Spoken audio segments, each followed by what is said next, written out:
Chapter 6 की summary देख रहे हैं।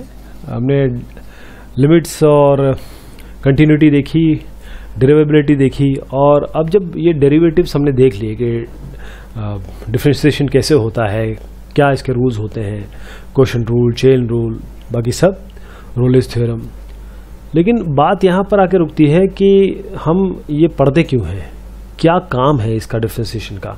केवल डी बाई डी एक्स करना, एक्स की पावर एन को एन एक्स की पावर एन -1 लिख देना, क्या ये ज़रूरी है? किस लिए आया ये, क्या ज़रूरत पड़ी, क्या काम था इसका?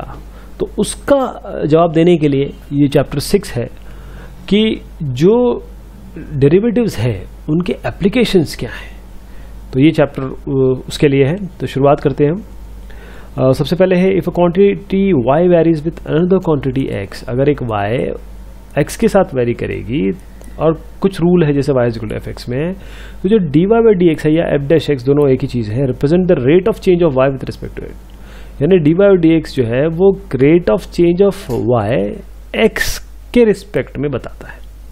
dy by d x x equal to x not, या जैसे x हम x नॉट रखेंगे या f डैश x नॉट करेंगे, x नॉट मतलब कोई एक वैल्यू है, तो it represent the rate of change of y with respect to x at x equal to x0। अगर हमारा कोई फंक्शन है y is equal to fx, यानी y x के हिसाब से वेरी कर रहा है, dy बाई डी एक्स करेंगे तो y x के हिसाब से किस रेट पे वेरी कर रहा है वो निकल के आएगा, और कोई भी वैल्यू डालेंगे तो उस पॉइंट पे वो रेट निकल के आ जाएगा। इसके बाद है if two variables x and y are varying with respect to another variable t। अगर कोई x है वो टेक के हिसाब से वेरी कर रहा है, y किसी t के हिसाब से वेरी कर रहा है, कॉमन t है इसमें। If x is equal to f t, x function है t का और g भी फंक्शन है t का, तो चेन रूल क्या होगा, dy बाई डी एक्स हम ऐसे लिख सकते हैं, dy by d t divide by d x by d t, क्योंकि एक dt आपको कट के सीधा dy बाई डी एक्स ही मिल जाएगा। लेकिन ये काटने वाली बात नहीं है। Rate of change of y with respect to t, अगर इसको डिवाइड करें rate of change of x with respect to t, तो आपको rate of change of y with respect to x मिल जाएगा।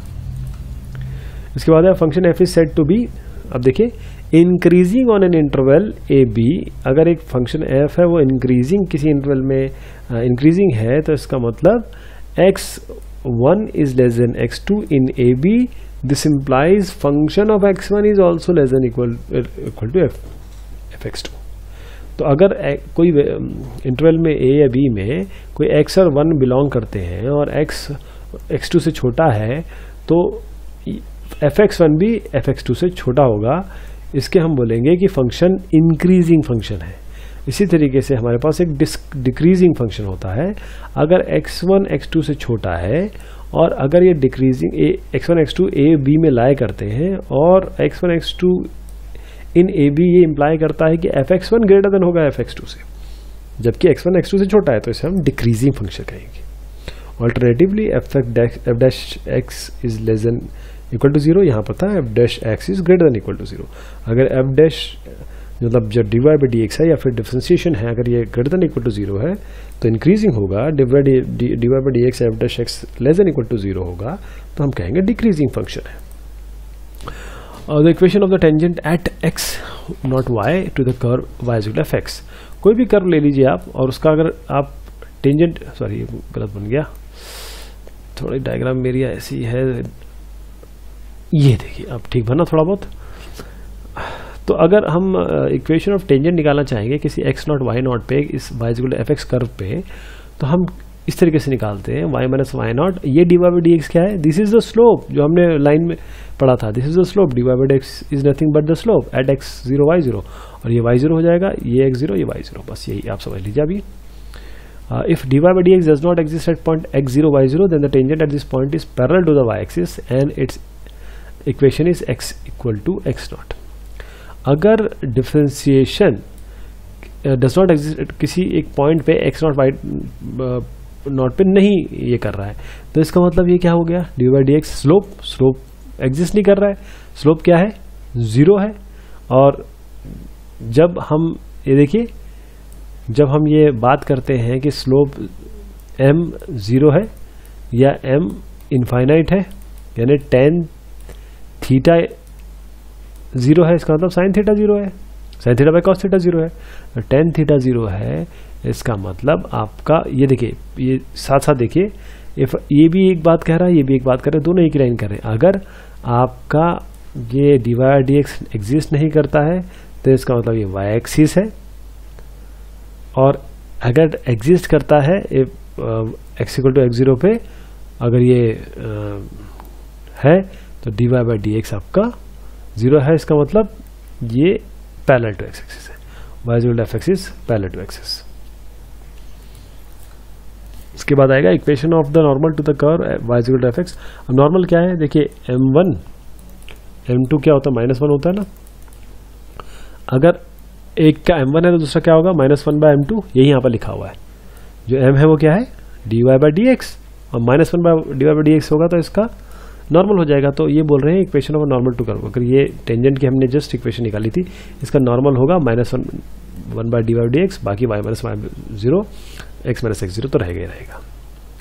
इसके बाद है dy by d x at a point x0 y0 is 0। अगर हमारा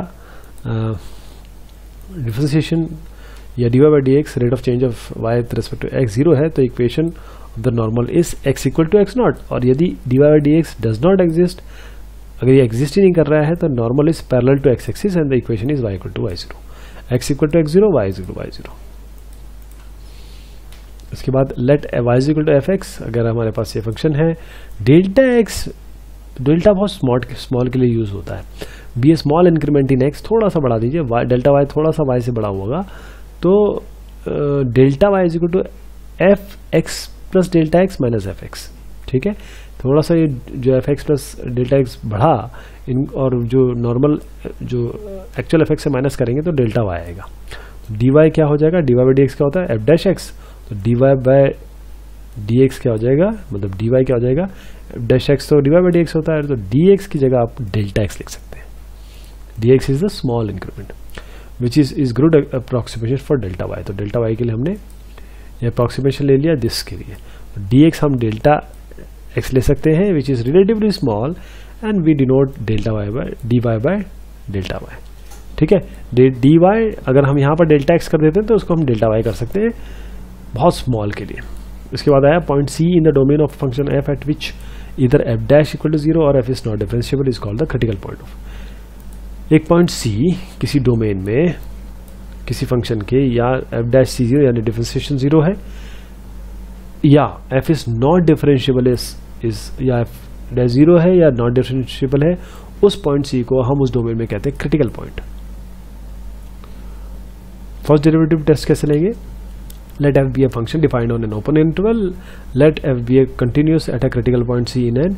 हम क्या करते हैं, एक फंक्शन लेते हैं जो किसी इंटरवल ओपन इंटरवल i में डिफाइंड है, f फंक्शन लेते हैं जो ये जो f है वो कंटिन्यूस भी मानते हैं किसी क्रिटिकल पॉइंट c पे, इसी इंटरवल में e में। तो क्या होगा, f डैश x मतलब डिफरेंशिएशन इसका changes sign from positive to negative, then x increases through c। अगर ये पॉजिटिव से नेगेटिव जा रहा है तो x इंक्रीज कर रहा है, दैट इज इसका मतलब यह है कि F dash x is greater 0, जैसे हमने अभी इंक्रीजिंग डिक्रीजिंग की बात की थी, at every point sufficiently close to and to the left of c, and f dash is less than 0 at every point sufficiently close to right. देखिए ये left के लिए एफ डैश एक्स 0 और right के लिए F dash S less than 0 greater than 0।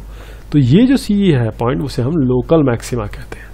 ठीक है, और अगर हम f dash x changes sign from negative से positive as x increases through c, तो f dash x is less than 0 at every point sufficiently close to left of c। यहाँ पर f dash x less than 0 हो जाएगा, यहाँ पर f dash x greater than 0 हो जाएगा। अगर ऐसा हुआ, ऐसी कंडीशन मीट हुई तो इस c पॉइंट को हम लोकल मिनिमा कहते हैं।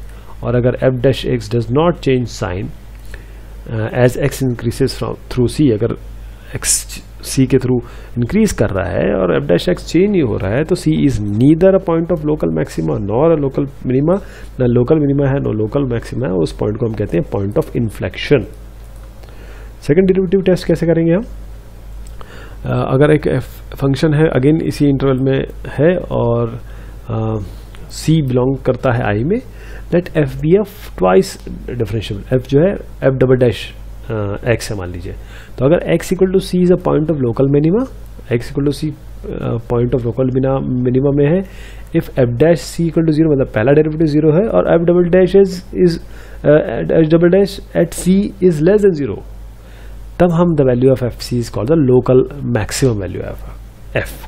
इसी तरीके से किसी एक्स सी पे is a point of local minima, ये लोकल मिनिमा होना चाहिए जहां पर एफ डैश सी जीरो है और एफ डबल डैश सी यानी double differentiation greater than zero है, या लेस देन जीरो है, ग्रेटर देन जीरो है। इसका मतलब ये है F C is a local minimum of F. अगर ये टेस्ट फेल हो जाता है, इफ द टेस्ट फेल, कब फेल हो जाता है, F dash C equal to zero, F double dash C भी इक्वल टू जीरो आ जाता है, लोकल फेल हो जाएगा। In this case we go back to the first derivative test and find whether c is a point of maxima, minima और point of inflection। हमको ये test fail था तो सीधा हम पहले वाले पे चले जाएंगे जो आपका फर्स्ट डेरिवेटिव टेस्ट था। इसका working rule of finding absolute maxima और मिनिमा और एब्सोल्यूट मिनिमा कैसे है। पहले find all critical points of F in the interval, पहले सारे क्रिटिकल पॉइंट निकाल लीजिए। फाइंड पॉइंट एक्स वेयर इधर F dash equal to zero और F is differentiable. Critical point निकालिए, यानी कि आपको वो निकालना है कि किस पॉइंट पे जो डिफरेंशिएशन जीरो आता है या जहां पर फंक्शन डिफरेंशिएबल है। उसके बाद take the end points of the interval, जो इंटरवल है आपने ये तो पॉइंट निकालिए बीच के, फिर एंड पॉइंट निकालिए, ये और ये लास्ट के स्टार्टिंग और एंड भी पॉइंट होंगे ना। एट ऑल दिस पॉइंट जो आपने यहाँ से निकाले, calculate the value of F निकालिए। फिर मैक्सिमम और मिनिमम वैल्यू निकालिए जो आपने यहाँ तीन में निकाली है। The maximum value will be the absolute maximum और जो minimum value will be absolute minimum. तो ये बात हुई आपके समरी की, लेकिन मुझे बहुत हद तक लगता है कि इसमें काफ़ी चीज़ें आपको नहीं समझ में आई होगी, क्योंकि ये चैप्टर थोड़ा सा टिपिकल है। लेकिन हम इसकी कोशिश करेंगे कि जैसी मैं आपको इसके क्वेश्चंस बताऊं तो आप बहुत अच्छे से इसको समझ पाएंगे। बहुत शुक्रिया, बहुत मेहरबानी आपकी।